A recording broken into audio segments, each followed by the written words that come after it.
particularly the focus has been the chatter since that interview was the floating of the naira and how he said he would approach it in a gradual manner while boosting productivity first. So here's that part of that clip. With what you're talking about, issue of naira.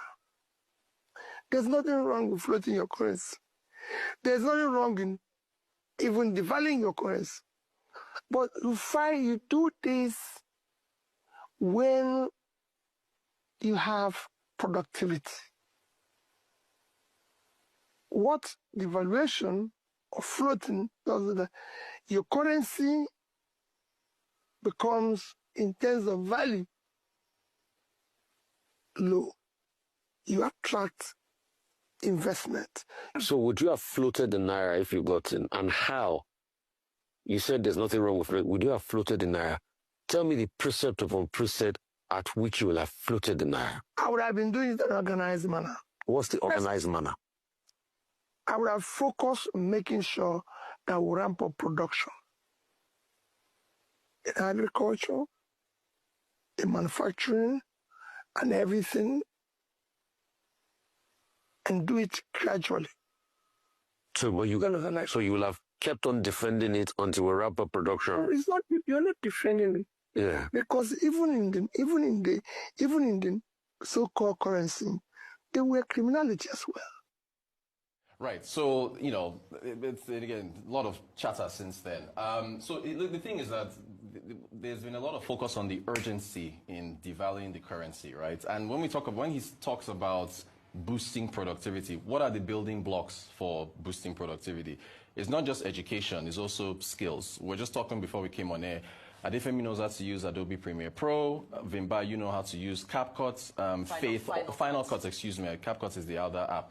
Faith Orr she knows how to, our correspondent in Abuja, knows how to operate a camera, right? So you know, if someone else was to get sick, a technician or something, you can fill in because you've got skills that are attributable to your role in addition to what you do. Also need electricity, also need technology. The amount of time it would take to boost this while you are gradually floating the naira essentially would not address some of the other urgent issues. Another was the $7 billion backlog that was cleared by the central bank. The reason why that backlog grew to $7 billion was because there was not enough foreign exchange in order to give to foreign companies that were trying to repatriate their profits out of Nigeria. So if you give naira to an airline, when you're paying for tickets, that airline would take your naira, go to the central bank and say, hey, this is all my accumulated naira profits. I need to convert this to dollars so I can exit the country. There was not enough foreign exchange. So you had, over time, if you are gradually devaluing, you are still not able to address the backlog that has been building because of FX scarcity. So a third thing is the chart I've used several times that shows the gap between the parallel markets and the official rates. If you go all the way back to January of 2023, if your auntie in Florida was to send you $1,000, would you go through official channels and change it at 400 to get 400,000? Or would you go to the parallel markets and get 800,000? You would go to the parallel market. So the official channels were suffering because of the fact that the parallel market was dictating the rate. So you see the chart moving all the way to the right to October 2020 when you have a unification. You don't need to go to the parallel markets. It comes through official channels. And it was because the naira is at a level where it is fully liberalized. You find the level. The government has told investors you can bring your money in and take it out. Foreign exchange comes in, you pay off the backlog, and you are able to unify the rate. So what was coming was, hey, listen, I wish he had gone into a little bit further. How would he have been able to address the backlog and address the unification of the rates with a very partial, gradual, we're not sure what percentage he was referring to, partial devaluation of the currency. I understand you have an electricity guest coming up later on today. So that he didn't touch on that, right? And one of the main issues, of course, is still the partial subsidies that remain in the electricity sector, because electricity is one of the building blocks of productivity. A student who is using pencil and paper to prepare for exam versus one who is using a laptop, who's going to move faster in preparation? The laptop also needs to be charged, right, in addition to the skills that you need to use that particular laptop. So electricity is crucial. And if you remember, just to go back, we hit peak outputs in terms of megawatts per hour back on, I think, yeah, March 4th, 5,801. Prior to that, March 2021 was 5,801.6. It's 5,801.4. Minister Adelabu, who you're going to be talking about, the Honorable Minister of Power, said the following about reaching this, and again, it's as far as what we can what TCN is able to do, the transmission company, it's about 13,000 megawatts. We only meet 5,008. He said, or 5,800.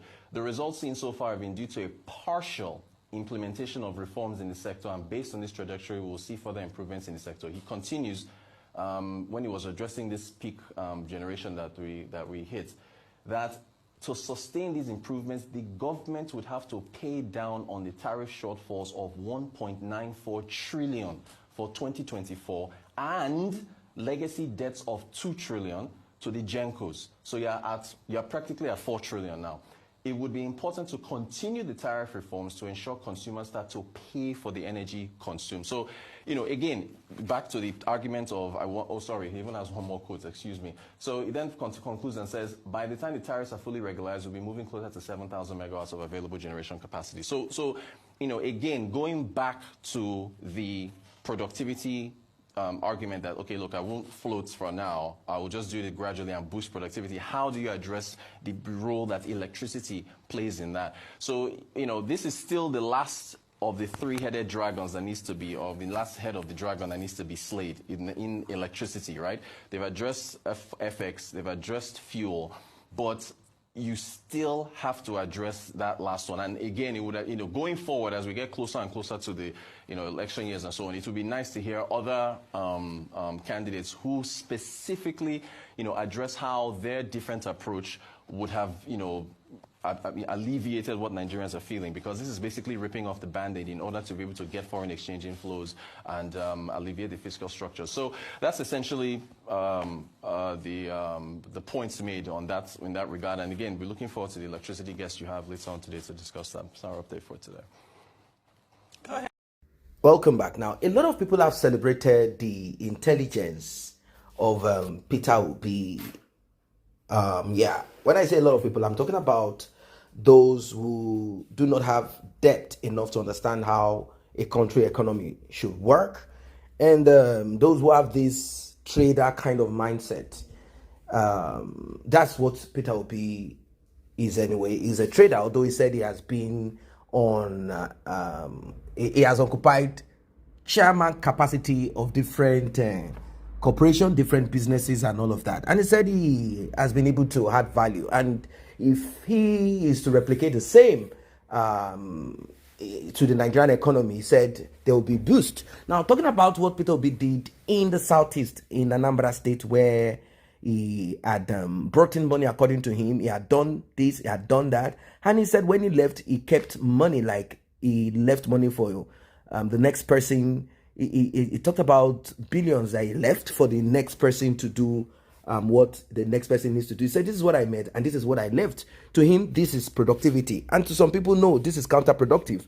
Leaving a lot of money in the bank without yielding nothing, it's counterproductive. He said that money that you kept, you should have put it to work to generate more. Now, I know it's a controversial topic. It's a debatable topic, like why can't we have money in a reserve, money that can be put into work later by the next government, the next administration.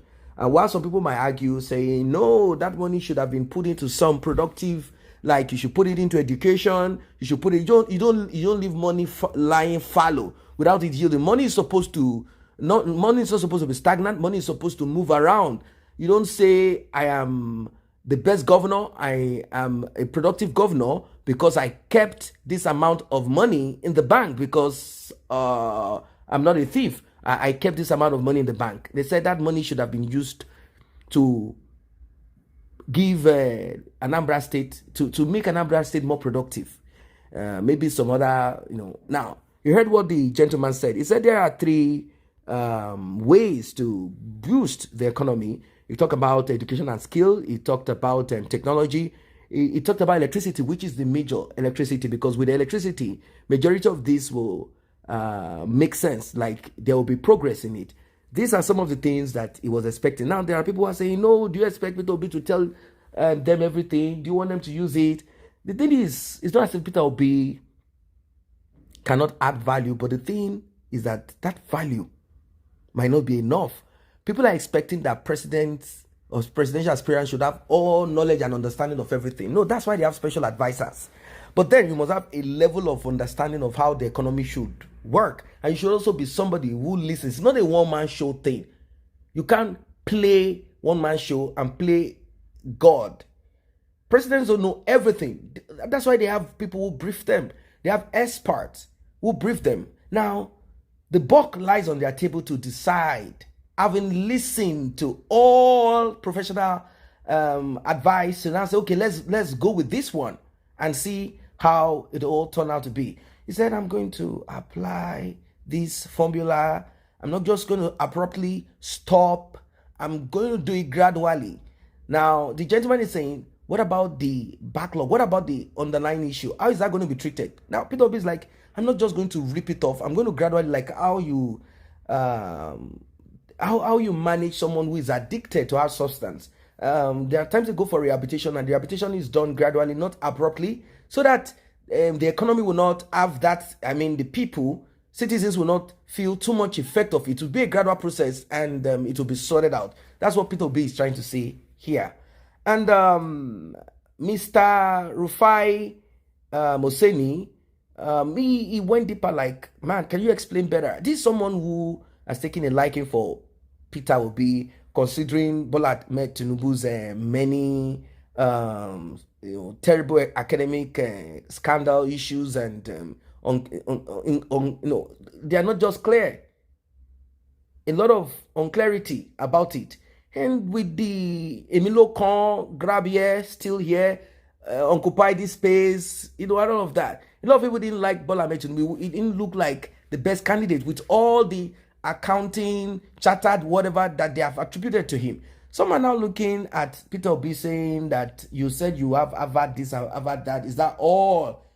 Is that all about your Harvard? Like you don't even understand how to approach certain things, and you think you're going to apply traders' way of doing business, which is simply get capital either via loan and then buy goods, put in a shop, sell, separate your profit, and buy again. To some people, that's not how it works. Like, Peter Obi is just applying this trader and seller kind of idea, thinking that's how to run the economy. Well, to an extent, the economy can be run in that way too. Sort of. Nigerian economy can be run in that way because, talking about microeconomics and even at the larger scale of it, Nigeria can run that way. You implement, you impute, you put into the economy. Now, Peter Obi said if he becomes president, he is going to privatize hospital. And when he said so, I didn't say anything wrong. Most countries, they've privatized, even though their citizens still do not pay. But they've privatized it, they've given it into the hands. He said, look at businesses that you give to private bodies. Those businesses will work, unlike the government managing it. Because, I mean, when he said it, I looked into it. I said, okay, it's kind of making sense, sort of. But if the president wants to really revamp the health sector, it's a very simple thing. It's just for putting policies and to make sure that there is a committee that manages it, and there will be stringent like rules, like punishment for whoever it is. But then he felt, why don't I take the bulk of it and place it into the hands of a private sector? Privatization is not something that is new. It's something that we've heard several times. Let's privatize this. Let's privatize electricity. Let's privatize that. Because if you put your money into something, then you want to make it work. But the problem about our privatization is that it's not really a private kind of, do you know that government still gives them money, concession here and there. So I come to the government, I want to take over this, I'm going to manage it, and I'm still expecting the government to give me money. That's how they run the Nigerian thing. So these are some of the things that I think Peter Obi will frown against, and he will not accept and allow it. He will be frugal. That's the thing that I see. But then who knows? Maybe when he becomes president, then he will become something else, because after that position, it's not going to be anything again. Maybe as governor, he had high hopes. Or I might be president, let me show my frugality. Then there are certain kinds of frugality that you have to be careful about. I know it is good for you to kind of cut off. And he talked about how we need to deal with this repetition, multiplication of duty. He said he's going to scrap the Senate. The Senate is useless. It's useless. Already, states have their assembly. They already have their thing working. So if you have your representative already, if you have your House of Rep ready, if you have your House of Assembly working, the state legislature already working, representing your state, your House of Assembly is functioning already, working, then who is going to represent you at the federal level? I guess that is where we need just the Green Chamber. We don't need the Senate. We don't need the Senate. Let the Green Chamber manage. We don't need to have Senate. We don't need to have the Red Chamber and the Green Chamber. We need the Senate to be one. And the best is for the Green Chamber. That's how it's supposed to be. So those are the things that he talked about. So these are some of the things that endear the law of Nigerians to him. And they are like, okay, you know what? Let us work with this man. But now he's being called out, and they are saying that Rufai, having interviewed him, Rufai went deeper, and Rufai probably having, Rufai is, is very good upstairs, even though they said he studied animal science. It took time to educate himself more, and from the look of things, he asked questions that are he asked the question that we expect him to ask Peter Obi, but he didn't go too hard on Peter Obi, and Peter Obi is not bad, but then well, it is what it is. People are saying in that interview that Peter Obi has shown himself to be not really qualified to take that position. That's basically like, he cannot take that position. He can't. Yeah, that he can't take that position. I don't know what your thoughts are as regards this. All that you heard, drop your comments. I say a very big thank you to those who have taken time to subscribe to this channel, and if you're yet to subscribe, kindly tap on that subscription button and also the red bell icon so you will be notified whenever videos such as this are uploaded.